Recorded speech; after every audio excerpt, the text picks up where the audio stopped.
Sa ngalan ng Ama, ng Anak at ng Espiritu Santo, Amen. sumainyo ang Panginoon. At sumayo rin. Mga kapatid, pinagdiriwang natin sa linggong ito ang Pentekoste. Pagkatapos ng 50 araw na muling pagkabuhay ng ating Panginoong Jesucristo, pinadala niya, binigay niya, pinagkaloob niya sa atin ang kanyang banal na Espiritu. Ito ang araw na kung saan sinilang ang ating inang simbahan. Ito ang araw na kung saan nabigyan muli ng panibagong lakas, sigla, tapang ang mga apostol at alagad ng ating Panginoong Jesucristo. Ito ang araw na kung saan lumabas sa mga alagad at nag-umpisa sila sa kanilang misyon na ipakilala ang pananampalataya sa Panginoong Jesucristo, si Jesus na ang ating buhay, ang ating muling pagkabuhay, ang katotohanan at ang daan. Aminin natin, madalas hindi tayo nakikinig sa banal na Espiritu. Aminin natin, madalas sinusundan natin ang masamang Espiritu at tutulak sa atin, umahatak sa atin na gumawa ng masama at pagkakasala. Kaya naman sa ating mga pagkakamali, tayo magpakumbaba, hilingin natin muli ang kanyang awa para matanggap natin muli ang kanyang banal na Espiritu na magkakaloob sa atin ng lakas, magawa natin ang mga imposibleng bagay dito sa mundo. Kaya sabihin natin, inaamin ko Sa makapangyarihang Diyos at sa inyo mga kapatid, na lubha akong nagkasala sa isip, sa salita, sa gawa, at sa aking pagkukulang. Kaya isinasamo ko sa mahal na Birheng Maria, sa lahat ng mga anghel at mga banal at sa inyo mga kapatid, na ako'y ipanalangin sa Panginoong ating Diyos. kaawaan tayo na makapangyarihang Diyos, patawarin tayo sa ating mga kasalanan at patnubayan tayo sa buhay na walang hanggan. Amen.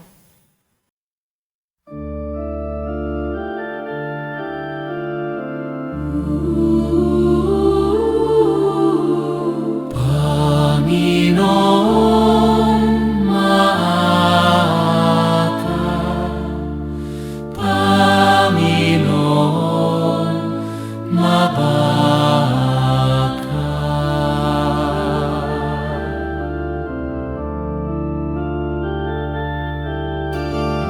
Kristo, maawa ka. Kristo, maawa ka sa amin. Panginoon, maawa ka. Panginoon,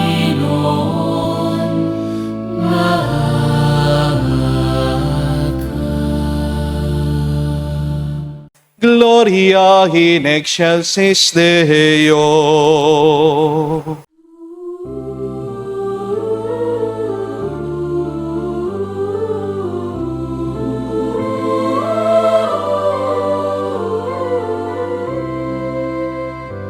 Luwalhati sa Diyos sa kaitaasan, kaloob sa lupa ay kapayapaan. Pinupuri ka at ipinagdarangal, sinasamba ka dahil sa dakila mong kaluwalhatian.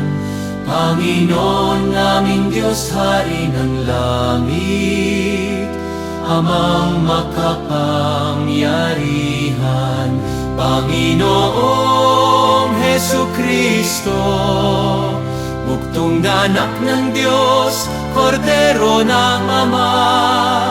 Ikaw na nag-aalis ng mga kasalanan ng sanlibutan.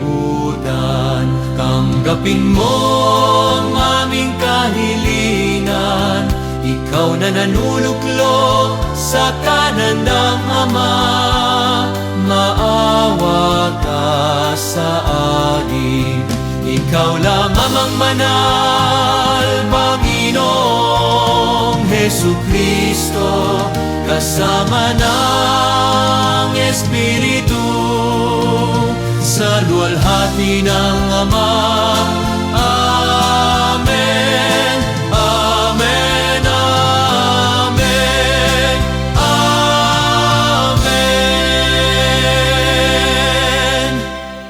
Manalangin tayo. Ama naming makapangyarihan, niloob mong maganap ng 50 araw ang Pasko ng pagkabuhay. Ang mga nagkakaibang bansa ay iyong tinipon upang ang ngalan mo ay sambahin. Sa pamagitan ni Jesucristo kasama ng Espiritu Santo, magpa sa walang hanggan. Amen.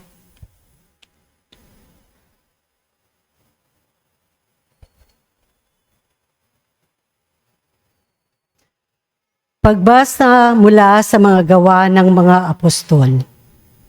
Nang sumapit ang araw ng Pentecostes, nagkatipon sila ang lahat sa isang lugar.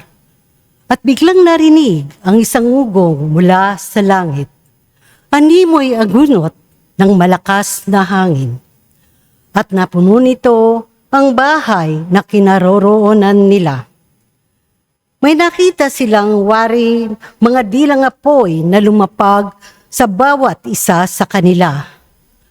At silang lahat ay napuspos ng Espiritu Santo at nagsalita ng iba't ibang wika ayon sa pinagkaloob ng Espiritu. May mga Hudiyong buhat sa iba't ibang bansa na naniniranon sa Jerusalem. Mga taong palasamba sa Diyos. Nang marinig ang ugong na ito, nagdatingan ng maraming tao. Namangha sila sapagkat sinasalita ng mga alagad ang mga wika nila. Sa kanilang pagtataka, kanilang nasabi, "Hindi ba Galileo silang lahat?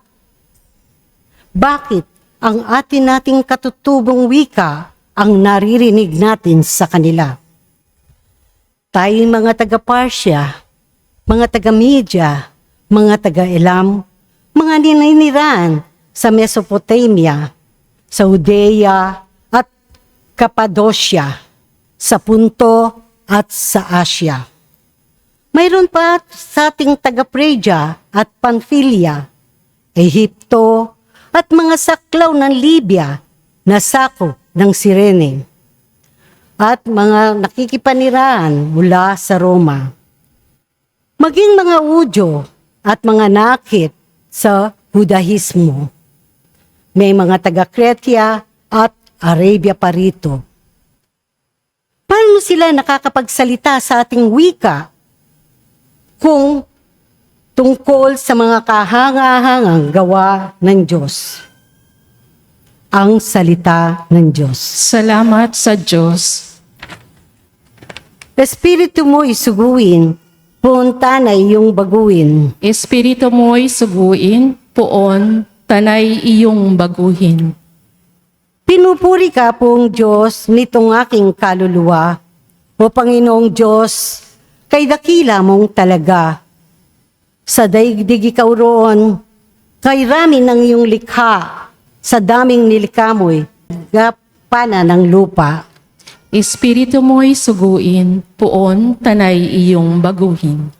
Natakot ng amatay kung kitlin mo ang ininga.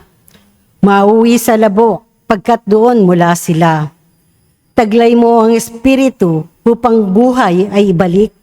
Bagong buhay ay dulot mo sa nilikha sa daigdig. Espiritu mo'y suguin, poon, tanay iyong baguhin. Sana ang iyong karangal ay manatili kailanman sa lahat ng iyong likha nang madamay kagalakan. Ang awit ng aking puso sana naman ay kalugdan habang aking inaawit ang papuri sa may kapal. Espiritu mo'y suguin, poon, tanay iyong baguhin.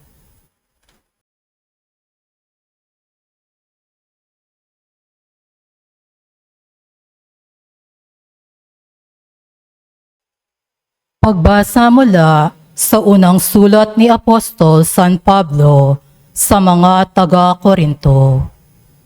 Mga kapatid, hindi masasabi ni numan ang Panginoon ay si Jesus, at kundi siya pinapatnubayan ng Espiritu Santo. Iba't iba ang kaloob, ngunit iisa lamang ang Espiritong nagkakaloob ng mga ito. Iba't iba ang paraan ng paglilingkod, ngunit iisa lamang ang Panginoong pinaglilingkuran. Iba't iba ang mga gawain, ngunit iisa lamang. Ang bawat isa'y binigyan ng kaloob na naghahayag na sumasa kanya ang Espiritu para sa ikabubuti ng lahat. Sapagkat si Kristo'y tulad ng isang katawan na may maraming bahagi, bagamat binubuo ng iba't ibang bahagi. Iisa pa ring katawan, tayong lahat, maging Hudyo o Grego, alipan man o Malaya, ay bininyagan sa isang Espiritu upang maging isang katawan. Tayong lahat ay pinainom sa isang Espiritu. Ang salita ng Diyos. Salamat sa Diyos. Tumayo po tayo para sa awit tungkol sa mabuting balita. Halina, Espiritu, sa sinagbuhat sa iyo, kami liwanagan mo. Ama ng maralita, dulot mo'y pagpapala upang kami magpusa. Kaibigat, patnubay, sa amin mananahan ang tamis ng iyong buhay. Ginhawang ninanais, lilim namin sa init, kapiling bawat saglit. Lubhang banal na ilaw, kami iyong silayan, ngayon at araw-araw. Kapag di ka nananahan ay walang kaganapan, ang buhay namit dangal. Marumi, palinisin, lantay, panariwain, sakit nami gamutin. Kami gawing matapat sa pag-ibig mag-alab, lagi sa tamang landas. Tugunin aming luhog, kami bigyang malugod ng iyong pitoong kaloob. Gantimpala'y ibigay sa hantungan ng buhay, ligayang walang hanggan.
Espiritong aming tanglaw, kami iyong liwanagan sa ningas ng pagmamahal. Alleluia, Alleluia. Sumainyo ang Panginoon. At sumayo rin. Ang mabuting balita ng Panginoon ayon kay San Juan. Papuri sa iyo, Panginoon. Kinagabihan ng linggo ding yun, ang mga alagad ay nagkakatipon. Nakapinid ang mga pinto ng bahay ng kanilang pinagtitipunan dahil sa takot nila sa mga Hudyo. Dumating si Jesus at tumayo sa gitna nila. Sumainyo ang kapayapaan. Sabi niya, pagkasabi nito, pinakita niya ang kanyang mga kamay at ang kanyang tagiliran. Tuwang-tuwa mga alagad nang makita ang Panginoon. Sinabi na naman ni Jesus, sumainyo ang kapayapaan. Kung paano sinugo ako ng Ama, gayon din naman sinusugo ko kayo. Pagkatapos sila'y hiningahan niya at sinabi, tanggapin niyo ang Espiritu Santo at ang patawarin ninyo sa kanilang mga kasalanan ay pinapatawad na nga. Ang hindi nyo patawarin ay hindi pinapatawad. Mga kapatid, ang mabuting balita ng ating Panginoon. Pinupuri ka namin, Panginoong Heso Kristo. Magandang araw po muli sa inyong lahat. Pwede niyo po bang pakisabihan yung mga katabi niyo, God is good. No? God is good.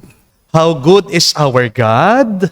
Ang ating pong simbahan, 2,000 years na po. Hindi po magtatagal ang simbahan kung hindi buhay ang Diyos sa ating samahan. Amen? Kaya po, palakpakan natin ang Panginoon. Mag-iisang taon na rin po ako dito sa parokya. Hindi ko po makalimutan tong isang karanasan ko nung bagu-baguhan pa po ako dito, kadarating ko pa lang sa kumbento. Tuwing po kasing Sunday, pagkatapos po lahat ng misa, pinapauwi ko po yung mga kasamahan ko dito sa kumbento. Ang naiiwan na lang po ako at ang aking ama. Mag-aalas 11 na po noon at nandun po ako sa sala sa kumbento. Nakaupo po ako doon sa sofa. Gumagawa po ako ng homilya. Pero habang busy po ako na nagtatype sa aking cellphone, dito ko po nilalagay lahat ng aking homily. Alam niyo po kung anong nangyari. Yung pong isa sa mga prutas nandun sa lamesa, gumulong, nahulog, bumagsak sa flooring.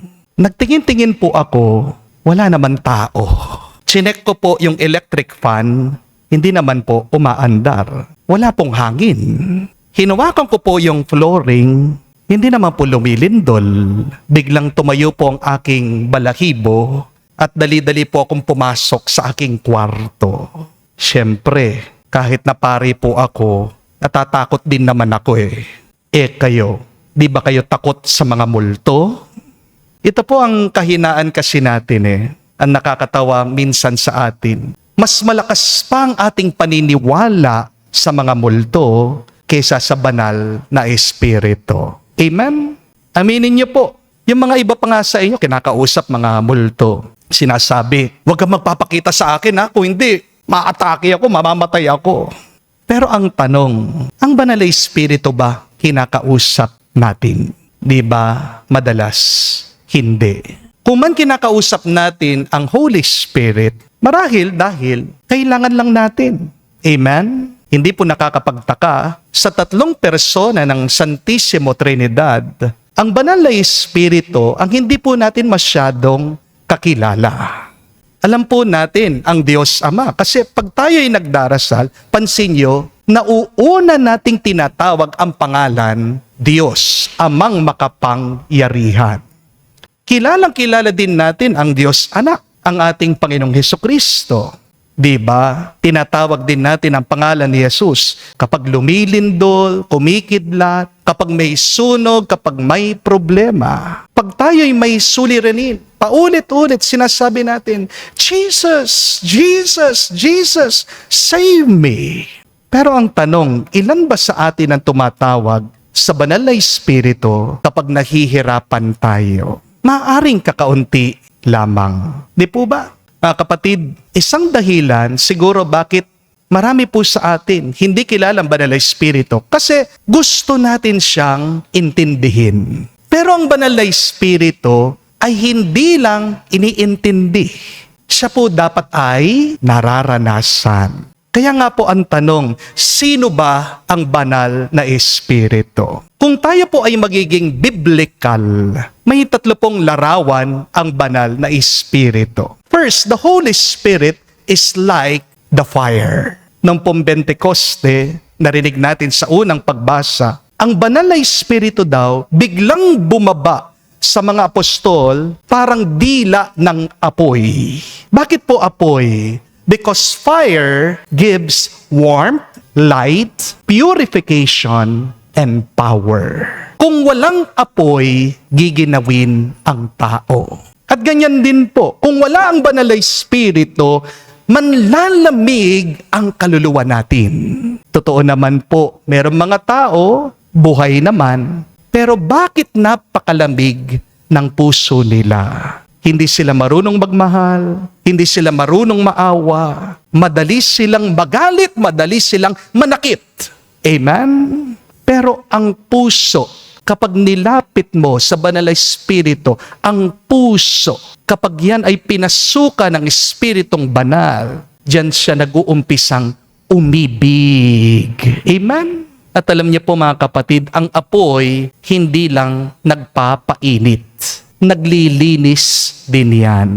Kapag ang ginto nilagay nyo sa apoy, natatanggal yung dumi, nagiging puro, nagiging mas mahalaga. Kapag ang tubig pinakulo, namamatay yung bakterya. Kapag ang tao dumaan sa banal na espiritu, unti-unti nasusunog ang kanyang yabang, ang kanyang inggit, ang kanyang galit, ang kanyang pagbibisyo. Kaya minsan, tayo'y pinapadaan ng Diyos sa ating mga problema, hindi para sunugin tayo, kung hindi para linisin tayo. Amen?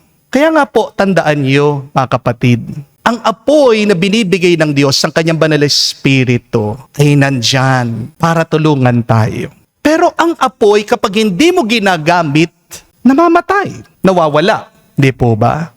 Ganyan din sa ating pananampalataya. Kapag hindi ka nagdadasal, hindi ka nagsisimba, hindi ka naglilingkod, unti-unti nanlalamig ang puso mo, namamatay ang kaluluwa mo. Amen?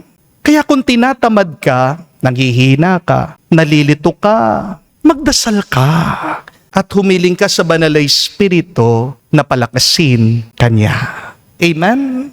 But second, the Holy Spirit is like the wind.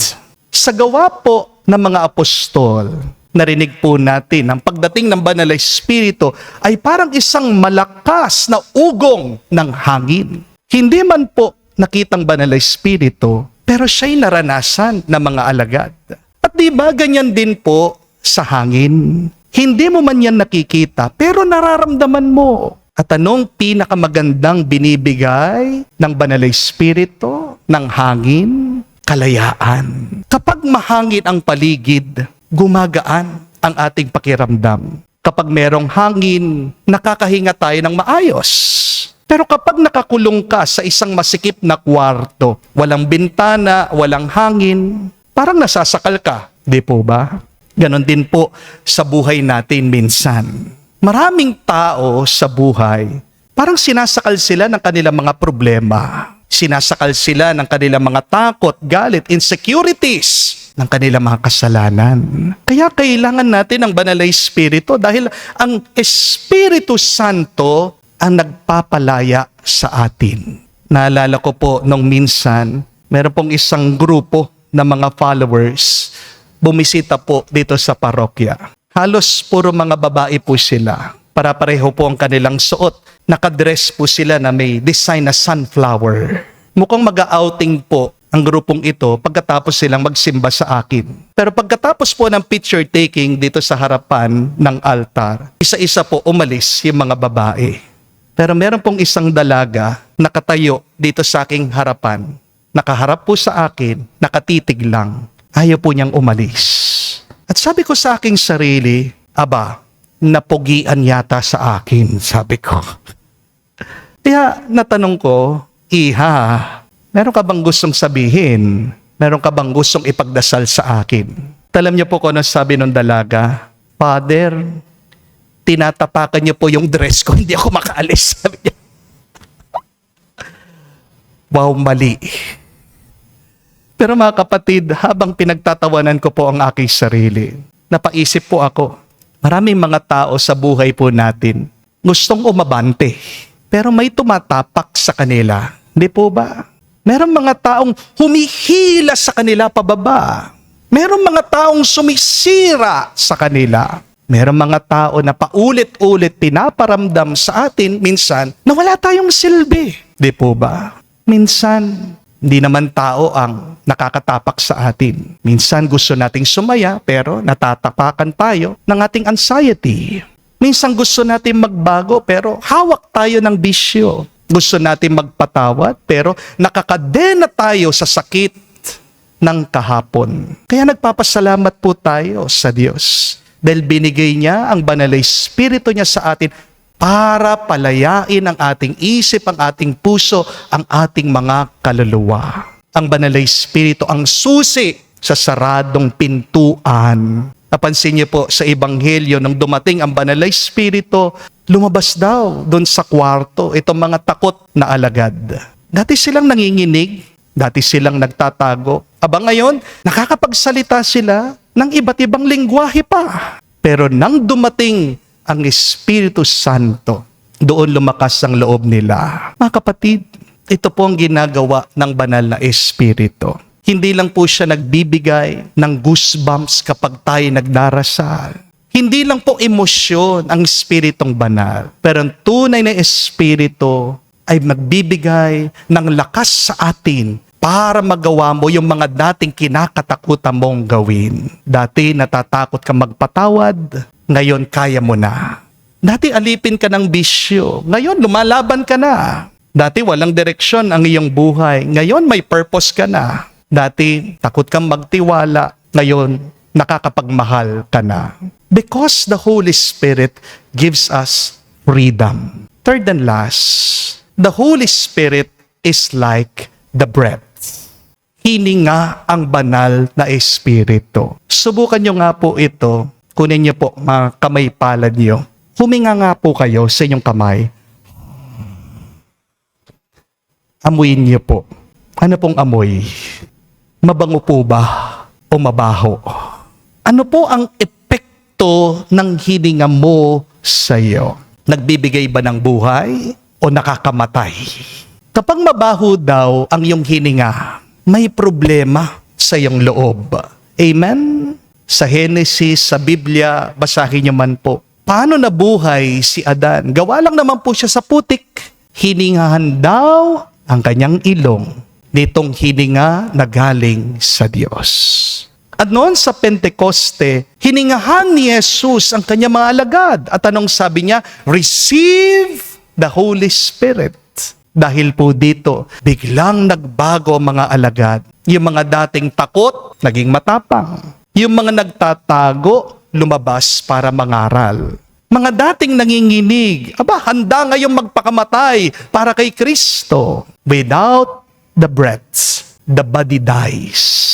And without the Holy Spirit, the soul suffocates. Mga kapatid, hindi naman po lahat ng humihinga, buhay na buhay. Di po ba? Marami dyan nagtatrabaho pero walang sigla. Meron kang ang pamilya, pero wala kayong kapayapaan. Meron kayong pera, pero wala kayong saya. Meron taong ngumingiti, pero pag uwi, umiiyak. Kaya kailangan po natin ang banal na Espiritu. Dahil sa pamamagitan ng banal na Espiritu, siyang nagbibigay buhay sa mga pagod na puso. Siyang nagbibigay ng paghilom, pagpapalakas sa mga sugatan na pamilya. Siyang nagbibigay ng panibagong direksyon sa mga nawawala na. At alam niyo po, kung anong pinakamagandang balita, hindi pinagkakait ng Diyos ang Espiritu Santo. Our God is so generous in giving His Holy Spirit. Ask and you shall receive. So always ask, Lord, give me your Holy Spirit and it will be given to you. Amen? Ang problema lang po kasi sa atin, marami Ang sarado. Saradong isip, saradong puso, saradong buhay nila sa Diyos. Amen? Parang bahay lang na ayaw mong buksan ang bintana, kaya walang nakakapasok. Di po ba? May napanood po akong video tungkol po sa isang dalaga sa Thailand. Nag-viral po ang kwento nito. Bakit? Kasi po, 15 years old pa lang po itong dalaga. Napakabait po niya. Napakasipag po niya. Yung pong tatay ng dalaga may sakit. Hindi po siya makatayo. Hindi po siya makapagtrabaho. Meron po siyang bag dito sa katawan niya. Doon po lumalabas yung kanyang dumi, yung kanyang ihi.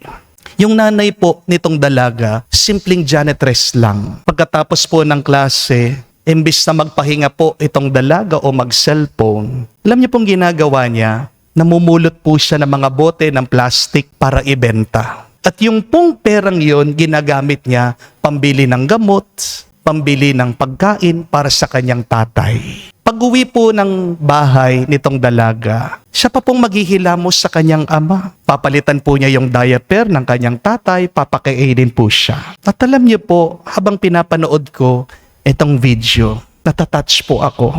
At napaisip ako, bakit kaya merong mga ibang tao, ang lalakas naman ng kanilang katawan, pero konting problema lang, sumusuko na agad? Di po ba? Merong mga tao kompleto ang kanilang katawan, pero ang tamad-tamad nila. Pero itong batang ito, ang laki po ng pagsubok niya sa kanyang pamilya, hirap na hirap po sila. Pero kahit na pagod siya, alam niyo po sa eskwela, academic achiever siya. Napakataas po ng kanyang grades. Masipag daw po siya nag-aaral. Hindi po siya reklamador. Hindi po siya bitter sa kanyang buhay. Kaya nga minsan mapapatanong ka talaga saan kaya kinukuha ng batang ito yung kanyang lakas? Saan nanggagaling ang kanyang tiyaga? Saan nanggagaling ang kanyang kabutihan, ang kanyang pagmamahal? At dito po natin maintindihan mga kapatid, may mga lakas na hindi kayang ipaliwanag ng pera. Merong mga tao kahit na ubos ng kanilang katawan, hindi na uubos yung kanilang mga loob. Bakit? Dahil ang tunay na lakas, hindi lang po nanggagaling sa ating muscle, hindi po nanggagaling sa vitamins, hindi nanggagaling sa magandang buhay. Ang tunay na lakas nanggagaling sa Diyos, sa kanyang banal na Espiritu. Ang banal na Espiritu po nagbibigay lakas sa taong pagod pero lumalaban pa rin. Ang banal na Espiritu nagbibigay ng karunungan sa taong walang-wala na pero marunong pa ring magmahal. Kaya wag po nating maliitin, mga kapatid, ang taong tahimik. Hindi mo alam, siya pala yung punong-puno ng Espiritu Santo. Kung isang batang hirap na sa buhay, nakakagawa ng mga kamangha-manghang bagay dahil tinutulungan siya ng Diyos. Ano pa kaya ang pwedeng mangyari sa ating buhay kapag hinayaan mong banal na Espiritu ang gumabay sa iyo?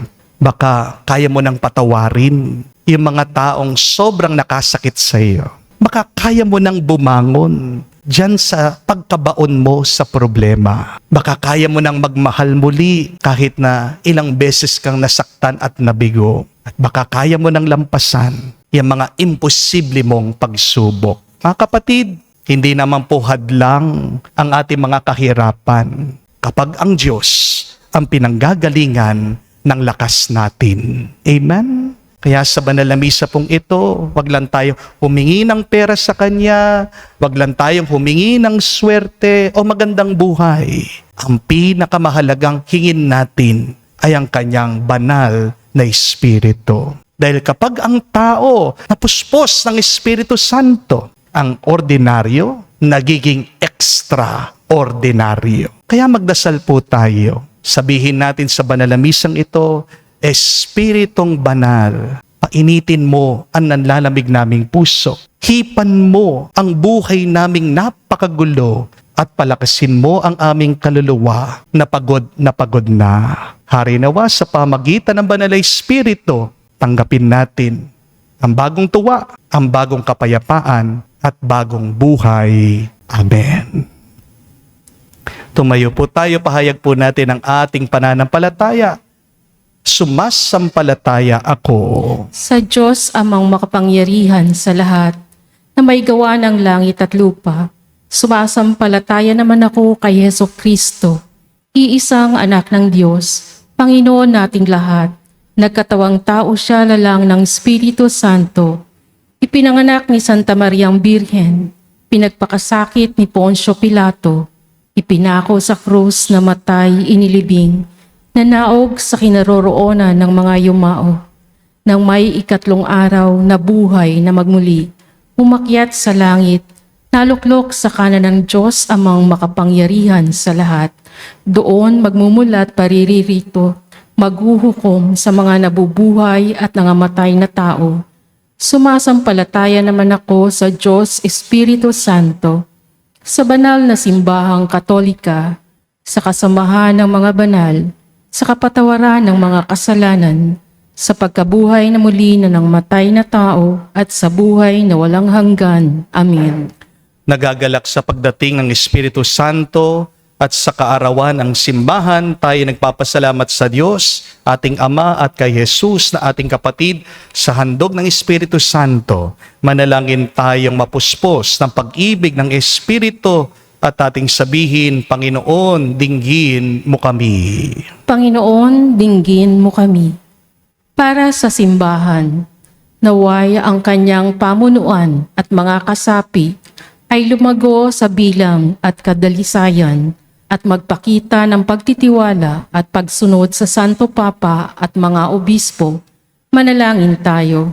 Panginoon, dinggin mo kami. Para sa lahat ng bansa at kanilang mga lider, gabayan nawa sila ng Espiritu Santo sa kanilang tungkuling ipangalat ang pagkakaisa at tunay na kapayapaan sa sangkatauhan. Manalangin tayo.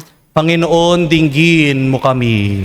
Para sa lahat ng may kapansanan, malubhang karamdaman, nasa bingit ng kamatayan, mga balo at ulila, lukuban nawa sila ng Espiritu Santo ng kagalakan, pananampalataya at pag-asang ang pagpapala ng Diyos ay daratal. Manalangin tayo. Panginoon, dinggin mo kami. Sa katahimikan po ng ating puso, sabihin natin sa Diyos ang ating mga personal na pangangailangan. Diyos na aming Ama, mahal mo ang simbahan kung kaya't pinagkaloob mo sa amin hindi lamang ang iyong anak kundi pati na rin ang Espiritu Santo upang akayin kami hanggang sa kalangitan. Naway magpasakot kami sa banal na handog at punga ng Espiritu Santo sa ngalan ni Jesus ng iyong anak at aming Panginoon magpakailanman. Amen.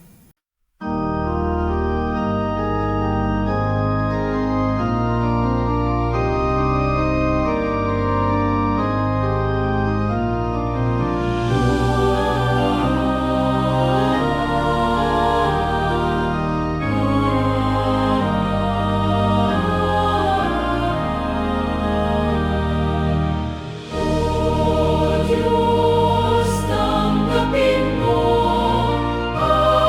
alay namin sa'yo tinipon, sa dambana, biyaya at pagpapala. Bunga ng aming pagsisikap, hatid namin sa iyong altar.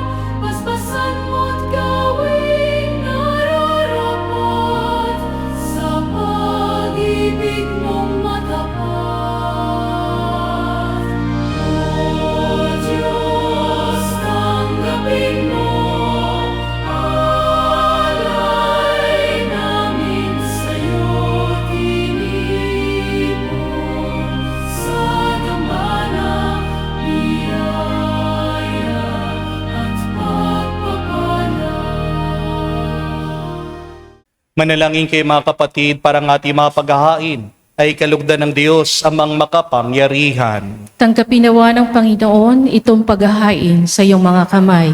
sa kapurihan niya at karangalan, sa ating kapakinabangan at sa buong sambayanan niyang banal. Ama naming lumikha, pakundangan sa pangako ng iyong anak, ang lihim ng iyong pag-ibig at paglingap ay siniwalat nawa ng Espiritu Santo ngayong ginanap ang paghahaing ito, na siya rin namang maglahad ng iyong katapatan sa pamagitan ni Jesucristo, magpa sa walang hanggan. Amen. Sumainyo ang Panginoon. At sumayo rin. Itaas sa Diyos sa inyong mga puso at diwa. Itinaas na namin sa Panginoon. Pasalamatan natin ang Panginoong ating Diyos. Marapat na siya ay pasalamatan. Ama naming makapangyarihan, tunay nga marapat na ikaw ang aming pasalamatan. Ngayon nilubos ang ginanap na pagtubos ng iyong anak na si Jesucristo, na siyang nakaluklok sa kanan mo. Espiritong lumulukob sa mga taong tinubos na iyong tinampok bilang kapatid ni Kristo Jesus. Araw ngayon ang pagsilang ng binuong sambayanan ng iyong banal na mahal. Tanang tinubos na bansa, ikaw dinadakila. Espiritong lumikha na nagkakaisang diwa. Kaya kaisa na mga anghel nagsisiawit ng papuri sa iyo. Nang walang humpay sa kalangitan, kami nagbubunyi sa iyong kadakilaan.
Ama naming banal, ikaw ang bukalan tanang kabanalan. Kaya't sa pamagitan ng iyong Espiritu, gawin mong banal ang mga kaloob na ito upang para sa amin maging katawan at dugo ng aming Panginoong Hesukristo. Bago niya pinagtiis ang kusang loob na maging handog, hinawakan niyang tinapay, pinasalamatan kanya, pinaghati-hati niya iyon, inabot sa kanyang malagad at sinabi, "Tanggapin ninyong lahat ito at kanin. Itong aking katawan na ihahandog para sa inyo."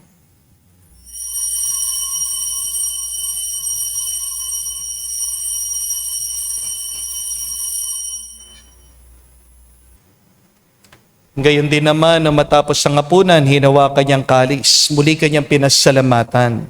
Nabot niyang kalis sa kanyang malagad at sinabi, "Tanggapin ninyong lahat ito at inumin. Ito ang kalis ng aking dugo, ng bago at walang hanggang tipan. Ang aking dugo na ibubuhos para sa inyo at para sa lahat, sa ipagpapatawad ng mga kasalanan. Gawin ninyo ito sa pag-alaala sa akin."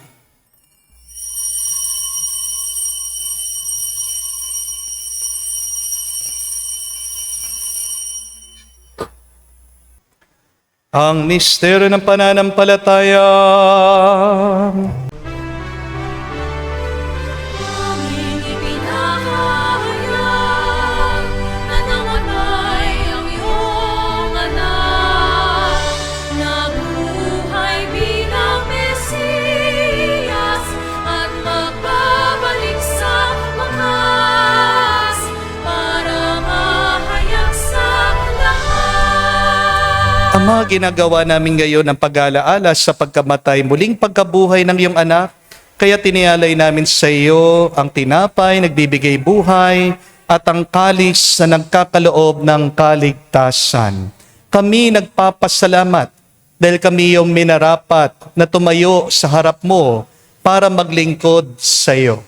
Sinasamo namin kami magsalo-salo sa katawan at dugo ni Kristo ay mabuklod sa pagkakaisa sa pamagitan ng Espiritu Santo.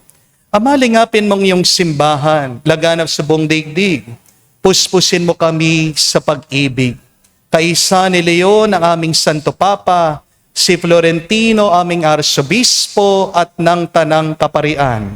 Alalahanin mo rin ang aming mga kapatid na nahimlay, may pag-asang sila'y muling mabubuhay. Gayon din naman lahat ng mga pumanaw. Kawan mo't sila't patuloyin sa iyong kaliwanagan. Kawan mo't pagindapatin kaming lahat, makasalo sa iyong buhay na walang wakas. Kaisa na mahal na Birhen Maria, Ina ng Diyos. Kaisa ni San Jose, ang kanyang malwalhating esposo. Kaisa ng mga apostol at lahat ng mga banal na namuhay dito sa daigdig na kalugod-lugod sa iyo. May pagdiwang nawa namin ang pagpupuri sa ikararangal mo sa pamagitan ng iyong anak aming Panginoong Heso Kristo.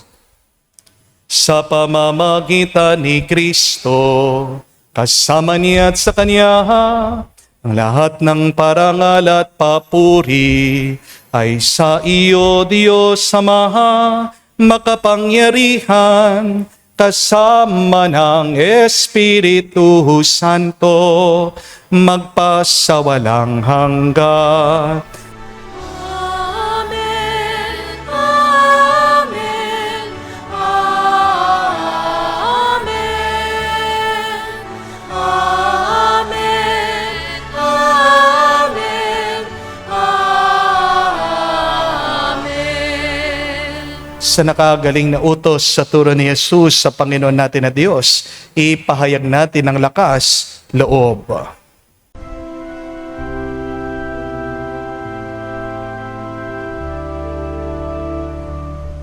Ama namin, sumasalangit ka, sambahin ang ngalan mo, mapasa amin ang kaharian mo, sundin ang loob mo dito sa lupa para nang sa langit.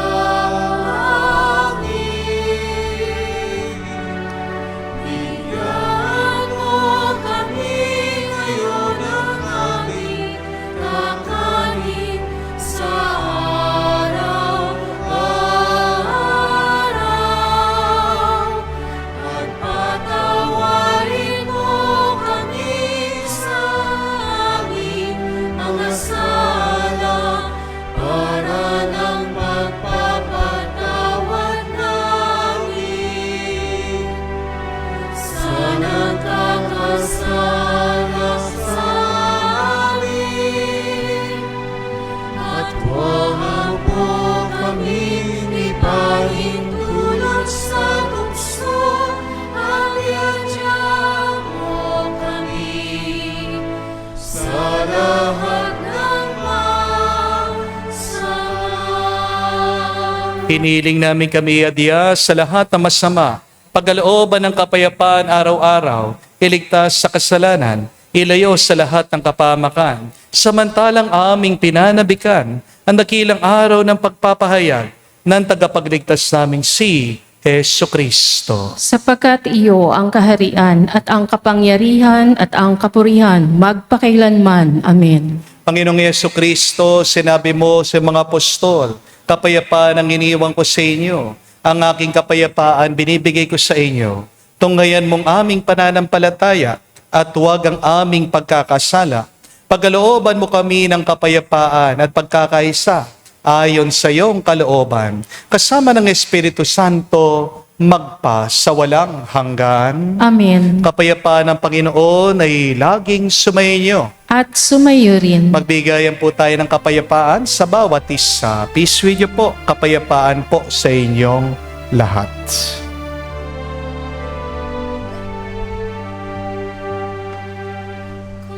Kordero ng Diyos na nag-aalis ng mga kasalanan ng sanlibutan, maawa ka sa amin. Maawa ka sa amin. Kordero ng Diyos na nag-aalis ng mga kasalanan ng sanlibutan, maawa ka sa amin. Maawa ka sa amin.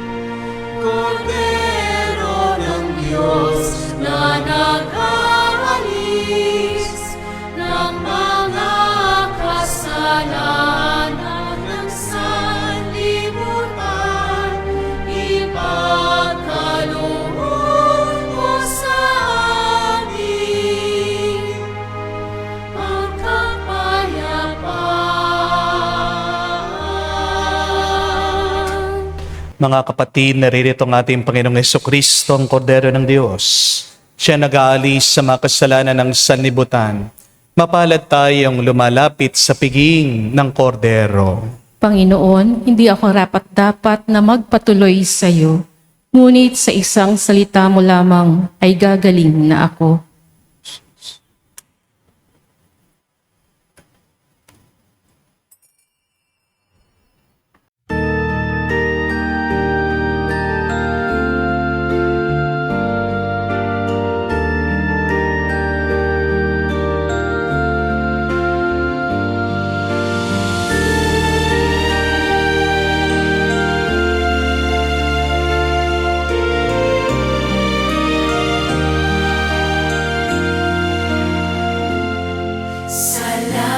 Salamat, Espiritu, ika'y naririto. Salamat, Espiritu, ika'y naririto. Malaya kang gumalaw sa sandaling ito. Bawat isip at puso ay pagharian mo. Salamat, ika'y naririto.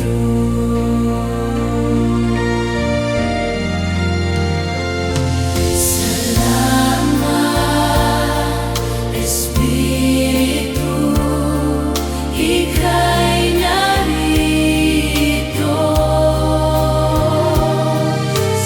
Salamat, Espiritu, ika'y narito.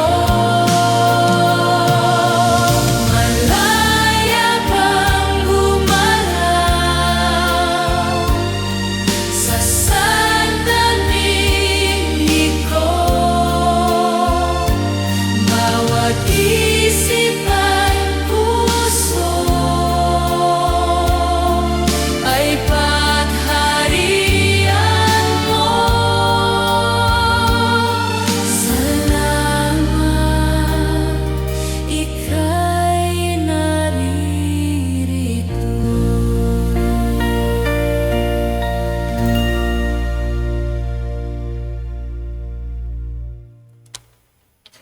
Lumuhod po tayo para sa panalangin para sa mga may sakit.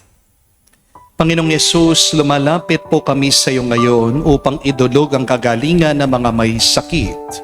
Haplusin niyo po sila at pagkalooban ng panibagong lakas upang sila ay muling makapaglingkod sa iyo.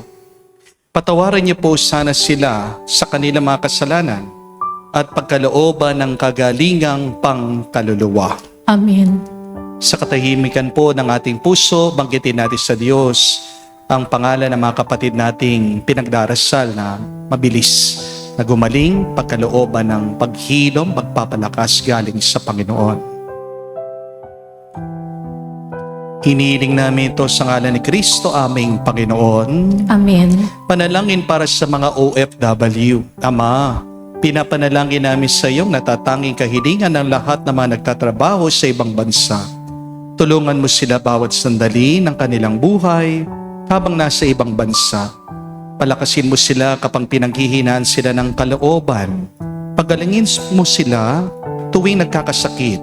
Aluin mo sila kapag nalulungkot sila.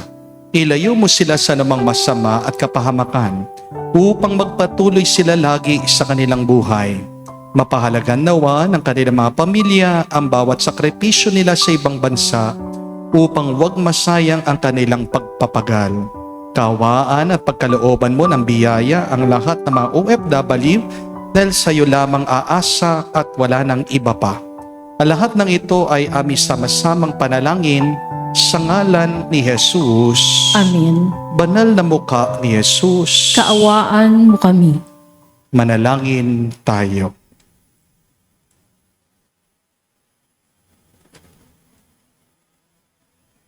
Ama naming mapagmahal, pinapakinabangan mo ang iyong sambayanan sa iyong mga bigay buhat sa kalangitan. Ang iyong pagpapalang kaloob sa amin ay iyong panatilihin upang laging masaganang dumaloy ang Espiritu Santo at ang aming pinagsaluhan sa pagdiriwang na ito ay magdulot ng pag-unlad sa pamagitan ni Jesucristo magpa sa walang hanggan. Amen. Muli po maraming salamat sa ating mga followers na nagsimba ngayon pong ating banal na misa. Palakpakan po natin sila. Thank you very much po sa inyo. At ako po ay nagpapasalamat din at nare-recognize ko po ang generosity ng napakarami sa inyo nagbibigay sa ating parokya.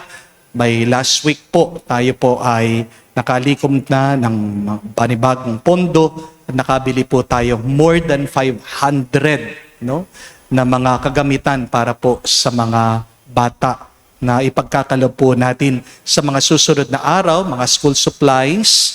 Maraming salamat po sa inyo. At kung gusto nyo pong pagpatuloy namin ang aming proyekto ng pagpapakain bawat Sabado at ngayon pong pasukan, ay tayo po ay magbibigay na naman ng baon para sa mga walang baon. Medyo tumaas na po yung kailangan po na pondo o baon ng bata. Kasi po 25 pesos na daw po ang meal ngayon. Isang ulam, isang kanin. So doon sa 25 pesos nyo pong yun, malaking bagay na meron po kayong napapakain na isang bata sa isang araw ng kanyang pagpasok. I'm praying for all of you who are generously giving to the parish, giving to the poor. May the good Lord continue to bless you. Amen? Amen. Tandaan po natin, ang Banal na Espiritu ay hindi lang dapat intindihin, kundi dapat maranasan. Ano po ba ang Banal na Espiritu? Hindi lang po yan parang kilabot o goosebumps. Minsan, meron po mga ibang charismatic, niisip nila pag sila ay hinimatay, slain by the Spirit. Kala nila yun na po ang presensya ng Banal na Espiritu. Hindi ko po kayo hinuhusgahan, ha? Pero kung gagamitin lang po natin ang Biblia, sino po ba yung mga hinihimatay madalas? Sila yung mga sinasaniban, hindi po ng Banal na Espiritu, o hindi ng masamang espiritu. Di po ba? Dahil, balikan niyo po ang ating mga pagbasa. Nung dumating ang Banal na Espiritu, wala naman pong hinimatay sa mga alagad, sa mga apostol. Hindi po ba? Pero, nung pagdating nila, Ano pong nangyari? 3. Una, nagkaroon po sila ng karunungan. Yun po yung dila ng apoy. Dila ng apoy, nalinis sa kanilang mga kasalanan at nagkaroon sila ng kapangyarihan magpatawad ng kasalanan. Yun po yung apoy, Banal na Espiritu. It purifies us from sin. Pero pangalawa, naging malaya sila. Yun po ang pangalawang tanda, simbolo ng Banal na Espiritu. Ang hangin. Hangin ay kalayaan. Pag nagiging daan kayo ng paglaya ng ibang tao, buhay ang Banal na Espiritu sa inyo. Pero kung dahil sa inyo nahihirapan ng ibang tao, hindi sila makaabante, hindi sila umaasenso, nabibigatan sila, lalo sila naghihirap, hindi po Banal na Espiritu yan. Masamang Espiritu yan. Pero pangatlo, ang Banal na Espiritu ay hininga. Ibig sabihin, nagbibigay buhay. Pero paano natin matatanggap ang Banal na Espiritong ito? Hindi lang po sa pananalangin, pero lalong-lalo na sa pagbalik natin at pananatili sa pakikinig sa salita ng Diyos. Because remember, the Word of God is Spirit and life. Kaya ang aking pong assignment sa inyo, ngayong pong araw, ngayong linggo, sana palagi kayong makinig sa salita ng Diyos. Pag nalulungkot kayo, nadidepress kayo, naliligaw kayo, imbis na uminom kayo ng Red Horse, imbis na mag-mall kayo, imbis na kumain kayo ng ice cream, imbis na manood kayo ng Netflix, please go back to the Word of God. Listen, understand, allow the Word of God to enter into your heart because that is the Holy Spirit, that is our life. Purihin natin ang Diyos dahil napakabait niya. Ask and you shall receive. And the most important thing that we should ask is His Holy Spirit. Dahil sa kanyang Espiritu, lilinaw ang lahat, magiging malaya ka at magkakaroon ka ng buhay at buhay walang hanggan. Sumainyo ang Panginoon. At sumayo rin. At kayo basbasa ng Diyos makapangyarihan sa lahat sa ngalan ng Ama, ng Anak, ng Espiritu Santo. Amen. Ang ating misa'y natapos na, humayo kayo sa kapayapaan ni Kristo. Salamat sa Diyos.